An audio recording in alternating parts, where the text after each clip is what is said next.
नमस्ते। मेरा ऐसा मानना है कि हास्य ऐसी पवन है जिससे उदासी की चादर उड़ जाती है। तो मैं आज आपके लिए गुलदस्ता लेकर आई हूँ।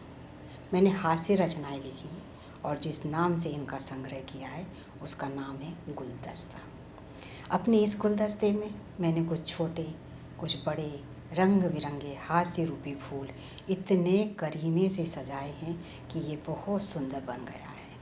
इसमें सजे सभी फूल अपनी हास्य रूपी सुगंध से इतना सराबोर हैं कि जब इनमें से एक एक फूल आपके सामने प्रस्तुत करूंगी तो आपके आसपास का वातावरण इनके हास्य रूपी सुगंध से सुगंधित हुए बिना नहीं रहेगा। यदि ये आपको अच्छा लगे तो इनकी दिल खोल कर प्रशंसा कीजिए, क्योंकि प्रशंसा वह चंदन है जो दूसरों के मस्तक पर लगाने से लगाने वाले की उंगलियां अपने आप महक उठती हैं। आज अपने गुलदस्ते से जो फूल मैं आपके लिए लाई हूँ उसका नाम है शुभ चिंतक। लीजिए, सुनिए। आज जनवरी माह की 20 तारीख है। श्री शर्मा जी के घर में ना जाने क्यों अफरा तफरी मची हुई है। ना जाने इनके यहाँ क्या हो गया है। कभी शर्मा जी दरवाजे पर आते हैं, यहाँ वहाँ देखते हैं, अंदर चले जाते हैं। थोड़ी देर में कोई बच्चा निकलता है, वो भी झांकता है, फिर वो भी चला जाता है। फिर मिसेस शर्मा आती हैं, फिर अपनी अस्त व्यस्त साड़ी ठीक करते हुए गेट तक जाती हैं। थोड़ी देर ठहरती हैं, फिर चली जाती हैं। थोड़ी देर कोई दिखाई नहीं देता, फिर एक के बाद एक आते और चले जाते हैं। यही दृश्य मैंने कल भी देखा था।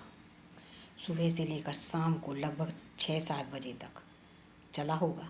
मैं निश्चित समय इसलिए नहीं बता पा रही हूँ क्योंकि उसके बाद में किचन में खाना बनाने के लिए चली गई थी। मेरा मन आगे का हाल देखने को बहुत हो रहा था, परंतु अजय के पापा का डर भी लग रहा था कि अगर वो दफ्तर से आ गए और खाना ना बना तो हमारे घर में महाभारत। आज सभी हमारे घर के सभी लोग जल्दी चले गए हैं और मैं उनके जाने के बाद से इनका हाल जानने के लिए दरवाजे पर ही डटी हुई हूँ कि कब कोई बाहर आए और मैं खबर पता करूँ। पर दरवाज़ा है कि खुलने का नाम ही नहीं ले रहा है। मुझे यहाँ बहुत देर हो गई है। मेरा ऐसा बुरा हाल है कि मुझे भूख भी बहुत ज़ोर की लग रही है। किचन में काम भी बहुत पड़ा है। मन में उथल पुथल मची हुई है। खबर सुनने को कान बेताब हो रहे हैं। दोपहर के 2 बज रहे हैं, पर दरवाज़ा बंद का बंद।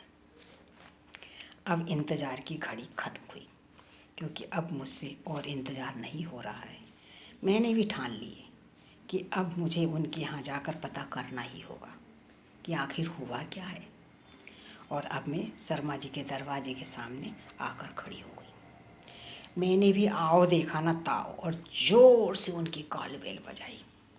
मेरा विचार सही निकला। बड़ी तेज़ी से मिसेस शर्मा आई और उन्होंने झट से दरवाज़ा खोला। मुझे सामने देखकर तपाक से बोली, आखिर आपको पता लग ही गया। मैंने कहा क्या? मैं चौंक गई कि मुझे तो कुछ मालूम ही नहीं है। वे बोली, हमारा रंगीन टीवी आया है। मैंने कहा अच्छा, कब, कहाँ से लिया है, कितने का लिया है, कितने इंच की स्क्रीन है और कब से लेने का विचार था, किसकी पसंद है? और ना जाने कितने कितने सवालों की झड़ी मैंने लगा दी। अब मन बहुत बेताब हो रहा था उनका टीवी देखने के लिए। अब बाहर रुका नहीं जा रहा था। मैंने उनके अंदर जाने की, बोलने की प्रतीक्षा नहीं की और झट से आगे होके अंदर चली गई। देखा, दीवार पर बहुत बड़ा स्क्रीन वाला रंगीन टीवी लगा था। मैंने उन्हें बधाई दी और फिर एक मावे का लड्डू खाया। तब कहीं जाकर मुझे चैन आया। अब आप सोच रहे होंगे कि मैं बातें तो बहुत कर रही हूँ, पर मैं हूँ कौन? मैं मिसेस वर्मा हूँ। मैं ठीक मिसेस शर्मा के सामने वाले घर के सामने रहती हूँ। मैं एक अच्छी पड़ोसन हूँ। अपना पड़ोसी धर्म अच्छी तरह से निभाती हूँ, सबके यहाँ की खबरों का पता रखती हूँ, इसलिए मैं अपने आप को शुभचिंतक कहती हूँ।